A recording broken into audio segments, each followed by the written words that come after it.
இருக்காது, கோவிந்தனா இருக்காது.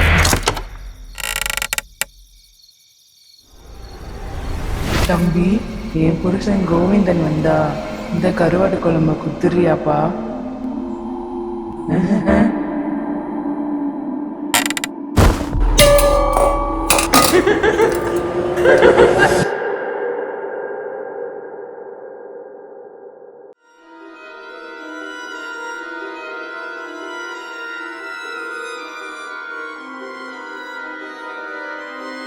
ஹே இன்ஸ்டம் பாரு, மேக்கு தெரிஞ்சு நினைக்கிறேன். மச்சான், இந்த ஊருக்கு வந்து இன்னைக்கு தான் நல்லா தூங்கியிருப்பேன் போல. அப்புறம் சாரிடா, நேற்று நீ வாங்கிட்டு வந்த கருவாட்டு குழம்பு உனக்கு மிச்சம் வைக்காம நாங்களே சாப்பிட்டோம். ரொம்ப நல்லா இருந்துச்சு. ஆமா, அது எங்க வாங்கினீங்க? எங்க கிடைக்கவே கிடைக்காது. அடே, நான் வாங்கினது யாரோ சொன்னா? அது கோவிந்தம்மா வந்து கொடுத்துச்சுடா. கோவிந்தம்மாவா? யோ, கோவிந்தம் வருவான்னு சொன்னா கோவிந்தம்மா வருவான்னு சொல்லவே இல்லையா? யோ கண்ணையா, நீங்க சொல்றதுல உண்மையா? நீங்க இன்னைக்கு பார்க்குற கொடாமலி கிராமம் இன்னைக்கு உருவானதில்ல தம்பி. இதுக்கு பின்னாடி பல வருஷம் முன்னாடி நடந்த ஒரு சோக கதை இருக்கு. அப்ப இந்த கிராமத்துல சோலையப்பன் ஒரு நாட்டு மருந்து வைத்தியர் இருந்தார். அவர் கைப்பட்டாவே நோய் குணமாகும் மக்கள் நம்புவாங்க. அவருக்கு ஒரு பையன் இருந்தான். அவன் பேர் கார்முகிலன். ஒரு நாள் கருநாகம் சோலையப்பனை குத்திடுச்சு. தன்னோட அப்பாவை காப்பாற்ற தெரிஞ்ச எல்லா மருந்தையும் கார்முகிலன் முயற்சி செஞ்சான். ஆனால் முடியல. அவன் அப்பா அவன் கண்ணு முன்னாடியே உயிரை விட்டுட்டார். அப்புறம் அந்த பொறுப்பு அவர் பையன் கார்முகிலனுக்கு வந்துருச்சு. அறகுறையாக வைத்தியம் கற்றுக்கிட்ட அவன் தான் அப்பா பேரை காப்பாற்றினங்கிறதுக்காக ராவும் பகலமா வைத்தியத்தை முழுசாக்கத்துக்கு முயற்சி பண்ணிட்டு இருந்தான். ஊர் மக்களுக்கு அவனால் முடிஞ்சதை செஞ்சான். இருந்தாலும் அவனால் எங்கள் அப்பா மாதிரி சரிவர செய்ய முடியல.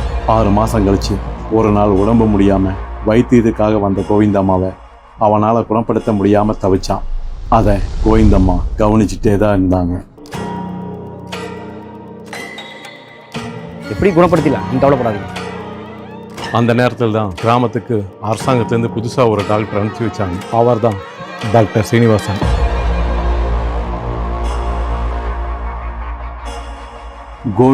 கோவிந்தம்மாவை அந்த டாக்டர்கிட்ட கூட்டிகிட்டு போனான். அவங்க தன்னோட பிரச்சனையை சொல்லி வைத்தியம் பார்க்க சொன்னாங்க. இந்த ஊர்லேயே அந்த டாக்டரோட முதல் வைத்தியம் கோவிந்தம்மாவுக்கு. அதுவும் சீக்கிரமே குணமாயிடுச்சு. மன்னிச்சிருக்காருங்களா, உன் மேலே எனக்கு நம்பிக்கை இருக்குது. ஆனால் அதோட எனக்கு கோவிந்தம்மாவோட உயிர் முக்கியம். டாக்டர் அதனால தான் நான் போனேன். ஊர் மக்களுக்கு கோவிந்தம்மா மேலே தனி மரியாதையே இருக்குது. நல்ல கைராசியான டாக்டர் நம்ம கிராமத்துக்கு வந்திருக்காரு. இவரால் மட்டும்தான் எனக்கு குணப்படுத்த முடிஞ்சது. நம்ம சோலையப்பன் ஐயா நம்மளை விட்டு போனதுக்கு அப்புறம் நம்ம கிராமத்தை காப்பாற்ற வந்த தெய்வம் டாக்டர் சீனிவாசன் தான் அப்படிங்கிறதுல எனக்கு முழு நம்பிக்கை இருக்கு. அந்த கோவிந்தம்மாவே சொன்னதுக்கப்புறம் மக்களுக்கு அந்த டாக்டர் மேலே பெரிய நம்பிக்கையே வந்துருச்சு. கார்முகிலன் உடம்பு சரியாதவங்களை அவனா தேடி தேடி போறான். நீ பண்ற வைத்தியம் எதுவுமே யாரையும் குணப்படுத்த மாட்டேங்குது. உன்னை நம்பி உயிரை கொடுக்க முடியாது. இந்த மாதிரி வார்த்தைகள் அவனை இன்னும் அதிகமாக காயப்படுத்துச்சு. நாட்கள் போக போக கார்முகிலனை எல்லாரும் மறக்க ஆரம்பிச்சாங்க. ஒரு நாள் டாக்டர் ஊர்ல இல்லாத நேரம் பார்த்து ஒரு சின்ன குழந்தைக்கு வலிப்பு வந்து மயங்கிருச்சு. வேற வழி இல்லாம கார்முகிலன் கிட்ட தான் கேட்குறாங்க. கார்முகிலனும் வைத்தியம் பார்க்குறான். அவனால முடிஞ்ச அளவு முயற்சி பண்ணியும் அந்த குழந்தையை காப்பாற்ற முடியல. மக்கள் எல்லாரும் கார்முகிலனை திட்டுறாங்க. சோலையப்பன் பேரையே கெடுத்துட்ட. உனக்கு வைத்தியம் வரலன்னா அதை விட்டுரு, எங்க எல்லாரையும் கொல்லாத. இதையெல்லாம் கேட்டு கேட்டு வாழ்ந்துட்டு இருந்த கார்முகிலனுக்கு பைத்தியமே பிடிக்குது. மன வருத்தம் தாங்காத கார்முகிலன் காட்டுக்குள்ள தற்கொலை பண்ணிக்கிறதுக்காக போறான். அவன் போன இடம் 300 வருஷத்துக்கு முன்னாடி கொடாமலி சாத்தான் புதைக்கப்பட்ட இடம்.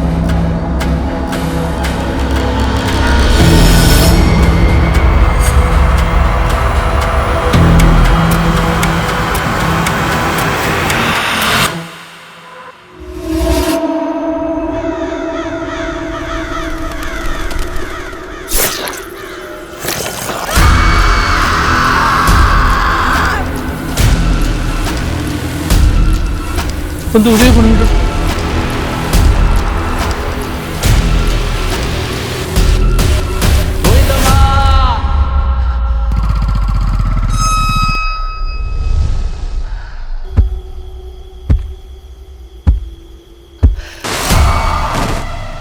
அன்னையிலேருந்து டாக்டர் சீனிவாசன் மட்டும் இல்லை, அவர் மேலே நம்பிக்கை வச்ச ஒவ்வொருத்தரும் ஒருத்தர் பின்னாடி ஒருத்தர் ராத்திரியானாவே காணாமல் போக ஆரம்பித்தாங்க. நிறைய பேர் அன்னைக்கு சொல்லிக்கிட்ட விஷயம், காணாமல் போனவங்களை கார்மிகளந்தா கொன்று கொடாமுடி சாத்தானுக்கு பலியாக கொடுத்ததா சொல்லுவாங்க. அந்த சம்பவத்துக்கு அப்புறம் இந்த கிராமத்துக்கு டாக்டர்கள் யாரு வந்தாலும் கார்மிகளை அவங்களையும் கொன்னான். 12 வருஷத்துக்கு அப்புறம் டாக்டர்னு இங்கே ஒருத்தர் வந்தது கார்மிகளை மறுபடியும் இங்கே வந்துட்டான். இதனாலதான் டாக்டர்னு சொன்னோன்னே என் பக்கம் திரும்பினானா? பார்த்து ஜாக்கிரதையாக இருந்துக்குங்க. கண்ணையா சீக்கிரம் வந்து சேரும். அப்போ கார்முகிலன் கண்டிப்பா நம்மளை கொன்றுவானோ? வந்தோடனே கிளம்பலான்னு சொன்னேன், கேட்டியா? இப்போ ஒன்றும் கெட்டு போல, போயிடலாம்.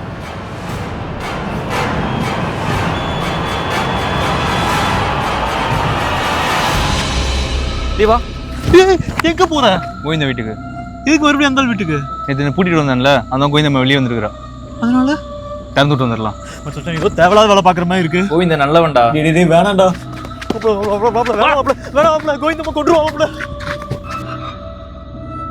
சொல்ல கேட்காம போயிட்டே இருக்கானே.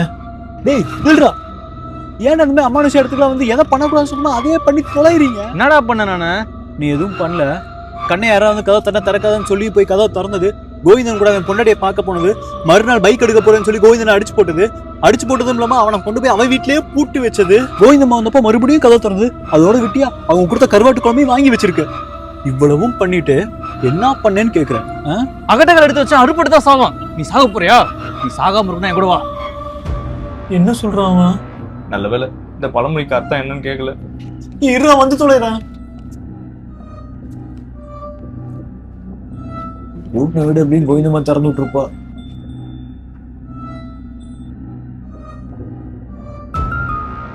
இனிமே நம்ம ஊர்ல இருக்க போறது இல்ல.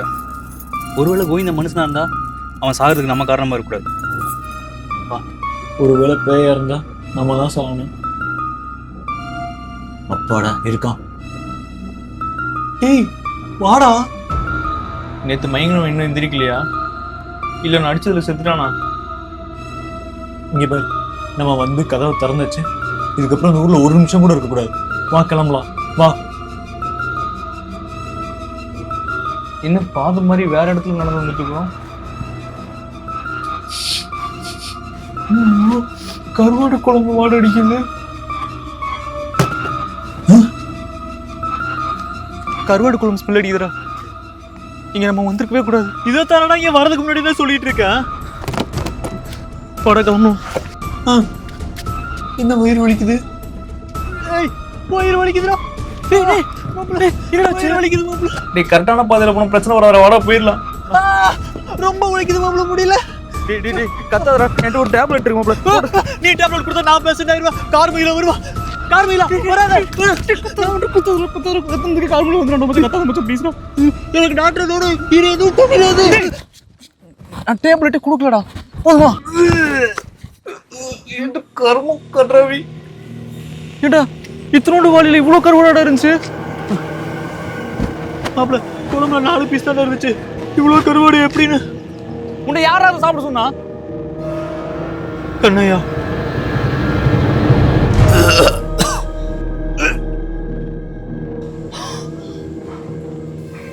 இதுக்கெல்லாம் காரணம் அந்த கோவிந்த பொண்டாட்டி கோவிந்தம்மால தான் இருப்பா. கோவிந்தம்மாவா? ஆனா ஏன்? ஊர் மக்களுக்கு டாக்டரோட உதவி தேவை.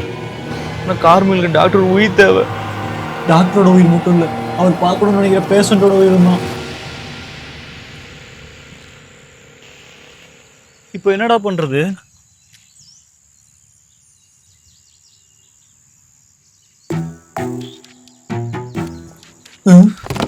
என்ன பண்றான்? இது என்னடா?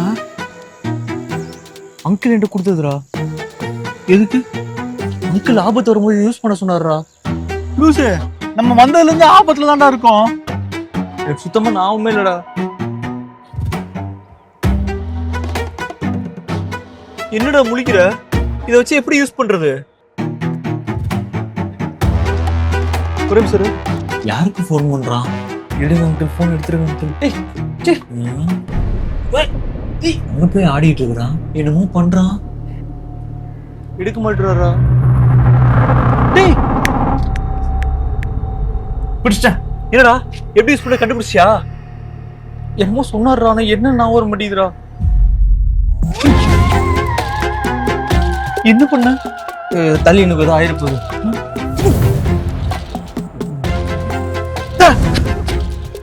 என்னடா அன்னைக்கு இதுல ஏதோ லைட் எரிஞ்சுடா. என்ன ஒர்க் ஆக மாட்டேங்குது. ஏதோ வந்து அடிச்சுட்டு போறா, பயமா இருக்குடா. ஒண்ணுத்துக்காக கல்ல கொடுத்து உன்னை ஏமாத்தி இருக்காரா. தூக்கி போடுறாத. ஹென்றி ஹென்றி, நான் சொன்னேன்ல அந்த மந்திரம் தெரிஞ்சா நம்ம ஊர்ல இருந்து தப்பிச்சிடலாம்டா. வந்துரும். ஏய் வாடா, ஃபர்ஸ்ட் வீட்டுக்கு போயிடலாம். ஏற்கனவே இருட்டிருச்சு. வீட்டுக்கு போயிட்டு எவன் தட்டாலும் கதவை மட்டும் திறக்காம இரு போதும். கதவு தானே திறக்கணும்னு சொன்னா நம்ம ஏன் கண்ணை திறந்து வச்சு உட்காந்துருக்குறோம்?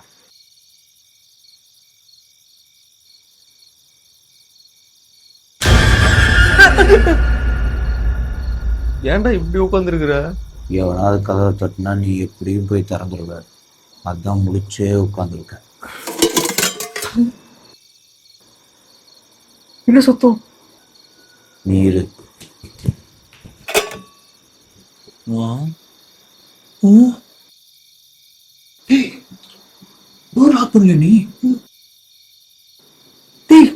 நீ என்ன கடைசியா வந்த? என்னடா வந்து விழுந்துச்சு?